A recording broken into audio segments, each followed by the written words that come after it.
Delivery ৩ মাস হয়ে গেছে, তবুও আমার প্রেশারটা আগের মতো কিন্তু এখনও নর্মাল হয়নি। এখনও পর্যন্ত প্রেশারটা কিন্তু লোয়ের দিকেই আছে। তো জানি না কবে ঠিকঠাক হবে।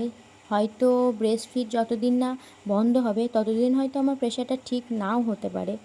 কিন্তু ব্রেস্ট ফিডটাও যতটা গুরুত্বপূর্ণ, আমার প্রেশারটাও কিন্তু ততটাই গুরুত্বপূর্ণ। তো যাই হোক, কিছু করার তো নেই, তাই প্রত্যেক দিন সকালবেলায় উঠে ছোলা বাদাম আর খেজুর খাই।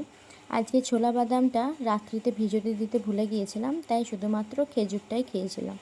এদিকে আমি খেজুর খাচ্ছিলাম, আর এমন সময় একটা কাকু এসে আমাদের বাড়িতে দিয়ে গেল অনেকগুলো গুগুলি।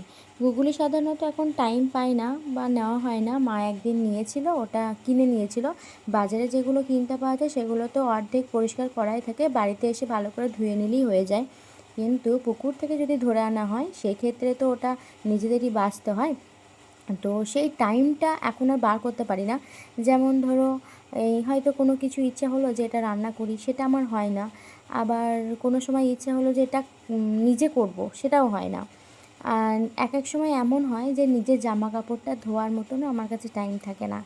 চান করার আগে চান করতাম যখন, প্রায় ১ ঘন্টা ৮ ঘন্টা ধরে চান করতাম।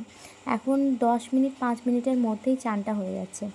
ঠিক তেমনই আজকে ভাবলাম যে থাক, একটু দেখা যাক করতে পারি কি না। আর আজকে বাবুকে তাড়াতাড়ি ব্রেস্ট ফিড করিয়ে ঘুম পাড়িয়ে দিয়েছিলাম। ও অনেকক্ষণ ঘুমিয়েছিল। আমি একদিনে গুগলিগুলো সব ছাড়াইনি, কেননা অতটা টাইম আমার কাছে ছিল না। যতটুকু টাইম ছিল ততটা অল্প মতো করে নিয়ে গরম জল দিয়ে সেফটি পিন দিয়ে এটাকে তুলছিলাম। অনেক সময় ছুঁচ দিয়েও তুলি, কিন্তু আজকে সেফটি পিন ছিল বলে সেফটি পিন দিয়ে তুলছিলাম। দেখছিলাম যে গরম কিনা, কিন্তু প্রচণ্ড গরম লাগছিল। কিন্তু আমার ঠান্ডা হওয়ার জন্য অত টাইম নেই, তাই একটা একটা করে গরমেই তুলে নিচ্ছিলাম। জানি না যদি বাবু উঠে যেত তা আর করতে দিত না। কিন্তু বাবু খুব ভালো, বাবু কিন্তু একদমই ওঠেনি।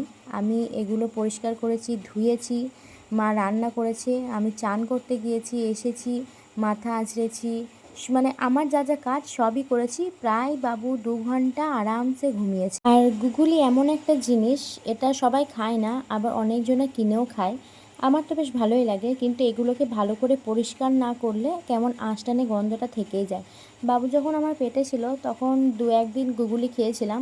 গুগুলি খাওয়া কিন্তু খুবই গুরুত্বপূর্ণ আর খুবই উপকারী একটা জিনিস। আর এদিকে মা তো বকবক করছিল আমার কাজটা হয়নি বলে, বা আমি চান করিনি তখন, তার জন্য। তো এখানে ভালো করে গুগুলিটা পরিষ্কার করে নিয়েছিলাম। আর অতগুলো গুগুলি তুলে মাত্র এইটুকু হয়েছে। তো এইটুকু হয়েছে। একটা আলু দিয়ে ভাজা করতে বলেছিলাম মাকে, কেননা বেশি বেশি খেলেও তখন আবার গ্যাসের প্রবলেম হবে। আর এখন যেহেতু বাবু ব্রেস্ট ফিড করে, আমার গ্যাস হলে কিন্তু ওরও সমস্যা হবে, এটা ডাক্তারে বলেছে। আমি প্রথমে মানতাম না, কিন্তু আমি যখন বাবুর জন্য ডাক্তার দেখাতে গিয়েছিলাম তখন কিন্তু ডাক্তারই বলেছিল যে মায়ের গ্যাস হলে নাকি ছেলেরও শরীর খারাপ হবে। তো তারপর থেকে আমিও এটা মানি। আর মা এখানে উনানে রান্না করছিল, তাই মাকে একদম উনানের কাছেই দিয়েছিলাম। আর আমাদের গাছে কিন্তু প্রচুর বেগুন ধরেছিল, সেটাই তোমাদেরকে দেখালাম। আর এখানে ডিম সিদ্ধ, আলু দিয়ে ভাজা করেছিল গুগুলিটা, আর একটা শুক্তো করেছিল। এখন যেহেতু গাছের ডাঁটা আছে, ডাঁটা দিয়ে শুক্তো খেতে কিন্তু খুব ভালো লাগে। আর এই মাছের তেলটা মা ভুলে গিয়েছিল ভাজতে, তো এটা দিয়ে টক করেছিল।